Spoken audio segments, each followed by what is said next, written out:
Good morning class. आज हम देखेंगे एच पैरामीटर्स ऑफ ट्रांजिस्टर। अभी तक पिछली क्लास में हमने देखा था एच पैरामीटर्स क्या होते हैं और किसी भी लीनियर सर्किट की कोई कैरेक्टरिस्टिक या परफॉर्मेंस जाननी है तो उसके लिए हम एच पैरामीटर्स का यूज़ कर रहे थे। तो यहाँ पे हम ट्रांजिस्टर के लिए देखेंगे एच पैरामीटर्स। तो आज की हेडिंग है H parameters of a transistor. ठीक है, तो ट्रांजिस्टर को भी हमने टू पोर्ट नेटवर्क में कन्वर्ट कर लिया है।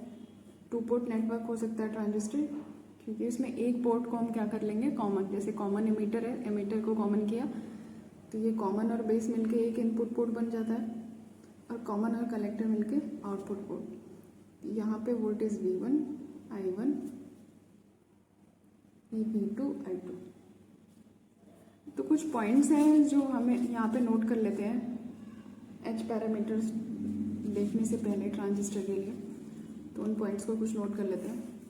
पहला पॉइंट क्या है,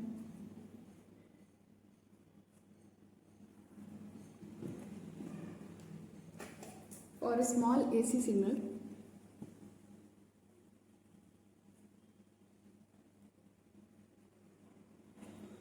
a transistor behaves as a linear circuit.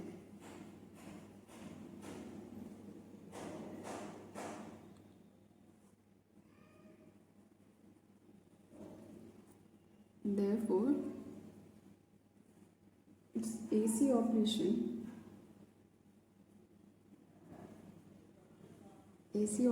या AC analysis के अलावा can be described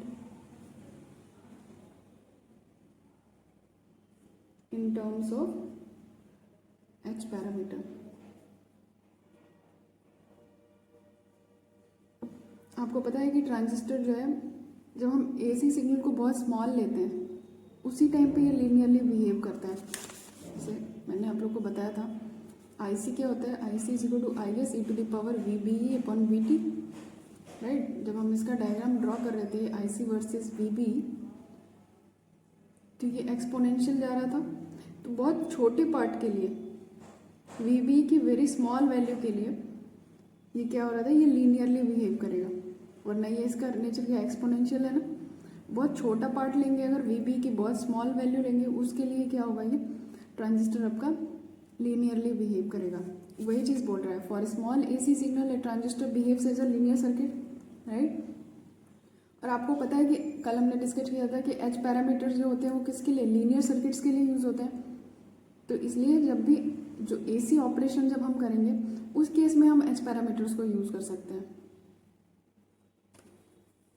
दूसरा टर्म नोट कर लेते हैं। दूसरा पॉइंट,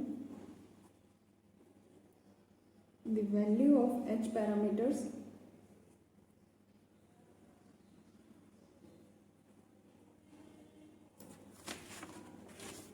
of a transistor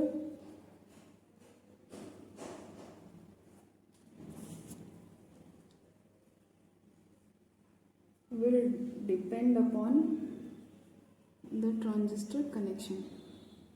इसका मतलब क्या है कि अगर आपका CB कॉन्फ़िगरेशन है, कॉमन बेस है, कॉमन कलेक्टर है, कॉमन एमीटर है, तो इन सब के लिए जब आपका कॉन्फ़िगरेशन चेंज होगा, कनेक्शन चेंज होगा, उसके अकॉर्डिंग एच पैरामीटर्स भी चेंज होंगे। मतलब CB के लिए एच पैरामीटर्स कुछ और होगा, कॉमन कलेक्टर के लिए कुछ और होगा, कॉमन एमीटर के लिए कुछ और होगा।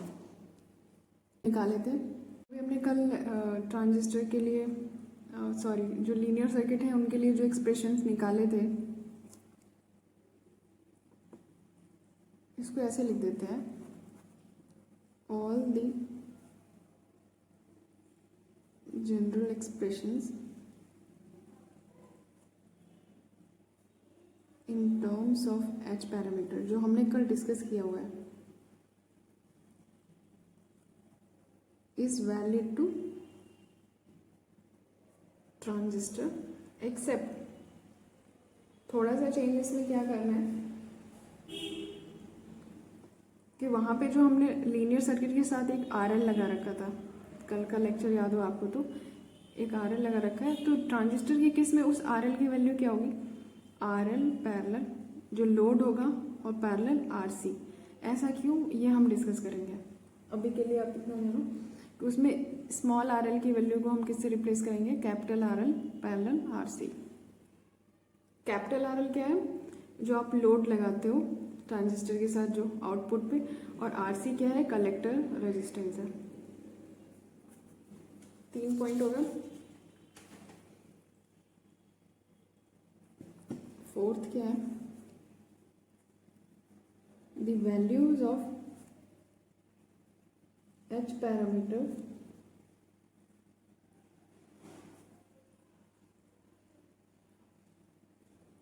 Depend upon operating point. Operating point पता ही है, क्यू पॉइंट क्या होता है, आईसी और वीसी की वैल्यू, डीसी आईसी वीसी की वैल्यू जब हमने कोई सिग्नल अप्लाई नहीं किया उस टाइम पे। मतलब अगर ऑपरेटिंग पॉइंट चेंज होगा तो ट्रांजिस्टर के जो एच पैरामीटर्स हैं वो भी चेंज होंगे।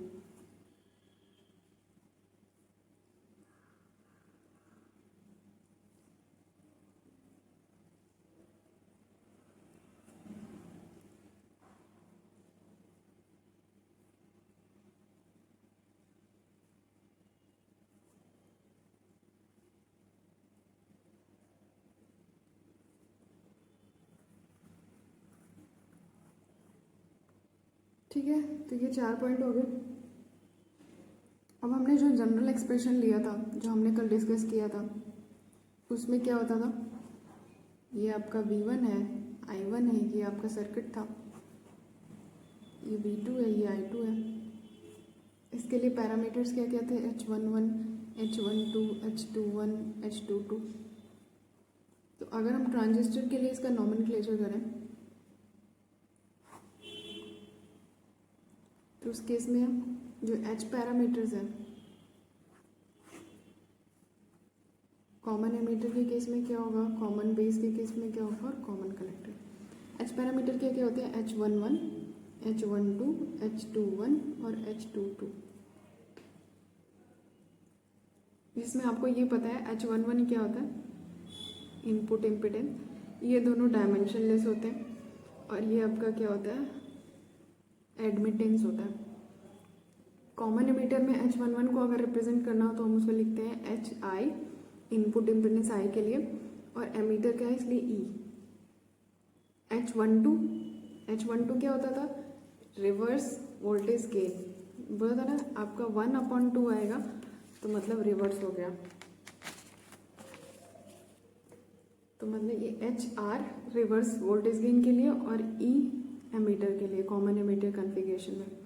H21 फॉरवर्ड करंट गेन, तो HF और एमीटर के लिए इसलिए E। ये क्या है, आउटपुट एडमिटेंस, तो ये HO होगा आउटपुट एडमिटेंस के लिए, और एमीटर के लिए तो E।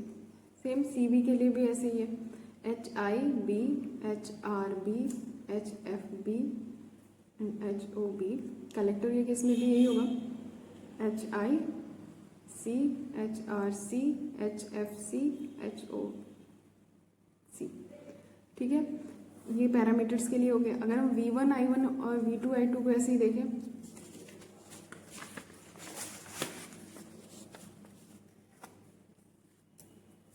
जनरलाइज तो आपका V1 I1 ये वेरिएबल्स हैं,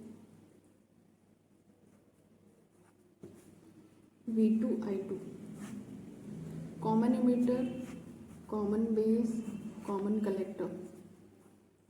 तो ये दोनों इनपुट पोर्ट क्या है और ये है आउटपुट पोर्ट। कॉमन एमीटर के केस में इनपुट क्या होगा, VBE, वोल्टेज जो होगा वो VBE, और करंट क्या होगी IB। आउटपुट वोल्टेज क्या होगा VCE, करंट क्या होगी IC। कॉमन बेस के केस में इनपुट वोल्टेज क्या होगा VEB, करंट क्या होगी IE, आउटपुट वोल्टेज क्या होगा VCB, करंट क्या होगी IC। कॉमन कलेक्टर के केस में क्या होगा, कॉमन कलेक्टर के केस में आप इनपुट बेस पे देते हो और आउटपुट किससे लेते हो, एमीटर से। तो उस केस में आपका इनपुट वोल्टेज क्या हो जाएगा, VBC, इनपुट करंट क्या होगी, IB, आउटपुट वोल्टेज आप एमीटर से ले रहे हो तो क्या होगा ये VEC, और आउटपुट करंट क्या होगी IE। ठीक, क्लास में हमने Zin की वैल्यू फाइंड आउट की थी। Zin is equal to H11 minus H12 into H21 upon में H22 plus 1/RL।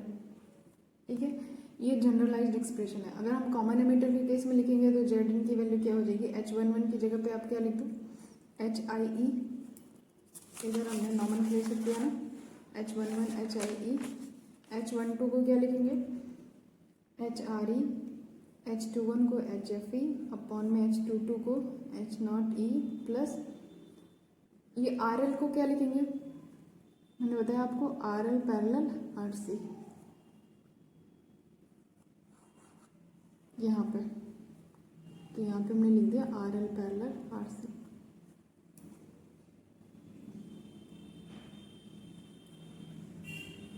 Current gain की बात करें तो करंट गेन की वैल्यू क्या आई थी, H21 upon 1 plus H22 into RL। Same H21 को हम क्या लिख सकते हैं, HFE 1 प्लस H22 को क्या लिख सकते हैं, H0E इंटू RL को क्या लिखेंगे, RL पैरेलल RC। तो ये हो गया आपका इनपुट इम्पिडेंस, ये हो गए आपके करंट गेन कॉमन एमीटर के केस में। ठीक है, अब हम आते हैं, करंट गेन भी हो गया, वोल्टेज गेन। तो वोल्टेज गेन हमने क्या फाइंड आउट किया था कल, AV is equal to 1/Zin minus H21 upon H22 plus 1/RL। तो AV इज इक्वल टू क्या होगा, H21 को ये Zin जो आपने कॉमन एमीटर में जो आप यहाँ से फाइंड आउट करोगे उसकी वैल्यू है, Zin माइनस H21 को क्या लिखें, HFE अपॉन H0E प्लस 1 में RL पैरेलल RC। ये सेम आज ऐसा कुछ भी नहीं डिस्कस कर रहे हैं, बस जो आपने कल किया है उसमें कॉमन एमीटर के लिए क्या एक्सप्रेशन हो जाएगा, कॉमन बेस और कॉमन कलेक्टर के लिए भी सिमिलर ही होगा, बस आपको ये चेंज करना है नॉमेनक्लेचर।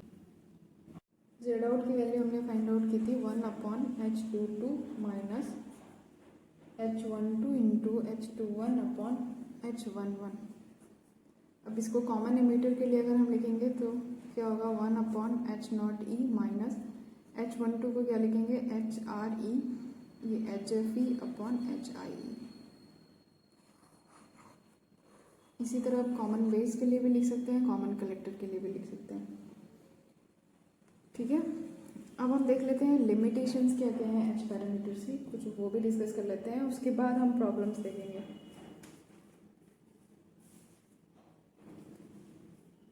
और एक चीज़, ये जो भी आपने अभी ट्रांजिस्टर के लिए देखा है, ये सिर्फ ट्रांजिस्टर के लिए, मतलब कोई भी आपका सर्किट दिया हुआ है तो सिर्फ इस पोर्शन की बात हो रही है, इसके लिए वो एच पैरामीटर था। मतलब यहाँ से RL की वैल्यू जो है, जो ट्रांजिस्टर यहाँ से आप जो देखोगे लोड वो RL है। इसीलिए जब आप हम AC एनालिसिस करते हैं तो जो भी आपका DC सप्लाई होती है वो सारी की सारी ग्राउंड हो जाती हैं। तो यहाँ से, क्योंकि आपके पूरे सर्किट में यहाँ पे RL लगा होता है, और जब आप AC एनालिसिस करते हो यहाँ पे VCC भी ग्राउंड हो जाता है, तो आपका इस ट्रांजिस्टर से आप जब देखोगे तो लोड पूरा क्या हो जाएगा, RL पैरेलल RC होता है। इस वजह से बाकी प्रॉब्लम करेंगे तो आपको समझ में आएगा मैं क्या कहना चाह रहे हैं। और इस Zin की जो बात कर रहे हैं, जो हम ट्रांजिस्टर के निकाल रहे हैं, वो यहाँ से बेस है, ये बेस के जस्ट पहले यहाँ से आप जो देख रहे हो ये है Zin, और ये Z आउट सिर्फ ट्रांजिस्टर का, कुछ और सर्किट को इन्होंने मतलब हम कंसीडर नहीं कर रहे हैं उस केस में Z आउट। मतलब देखिए, आप बेस पे अगर रेजिस्टेंस हो उन सबको हमने कंसीडर नहीं किया है इनपुट में, सिर्फ ट्रांजिस्टर को लिया है। तो ये इनपुट इम्पिडेंस सिर्फ ट्रांजिस्टर का है, इसी तरह आउटपुट इम्पिडेंस ये सिर्फ ट्रांजिस्टर की बात हो रही है। ये वी नॉट, ये वी आई। बाकी प्रॉब्लम करेंगे तो आप लोगों को समझ में आएगा अच्छे से। अब हम देख लेते हैं लिमिटेशंस क्या क्या है एच पैरामीटर्स की।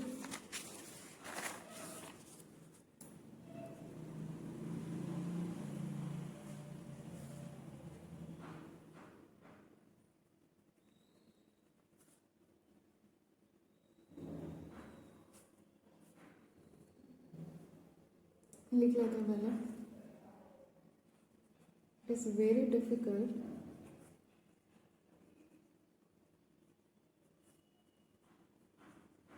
to get the exact value of h parameter.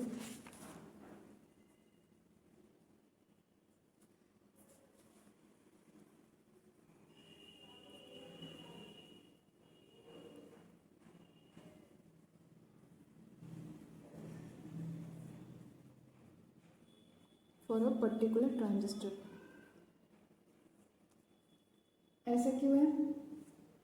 क्योंकि ये जो एच पैरामीटर्स है ना, ये बहुत सारी चीज़ों पे डिपेंड करता है। जैसे अगर टेम्परेचर चेंज हुआ, आपका क्यू पॉइंट चेंज हो जाएगा, उसकी वजह से भी एच पैरामीटर्स चेंज हो जाएंगे।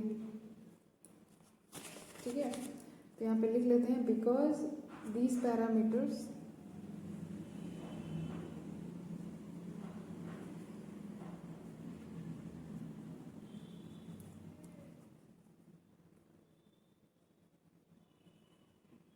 these parameters are subject to considerable variation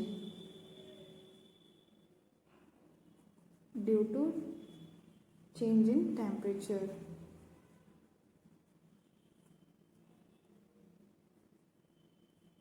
Change in temperature,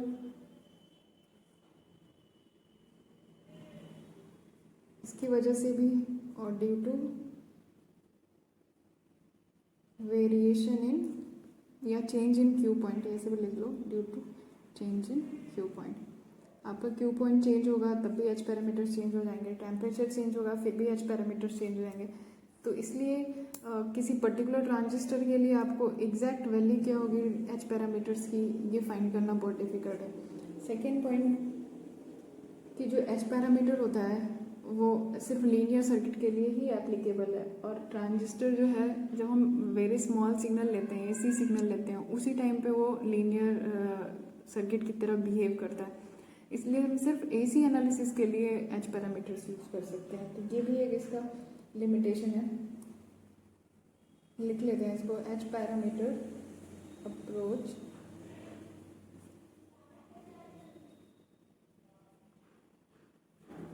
give correct answer for small AC signal only.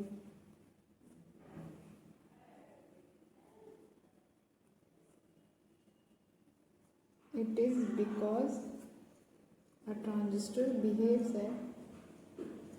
as a linear circuit, linear device or circuit, जो भी लिख लो आप, linear device for small signal only.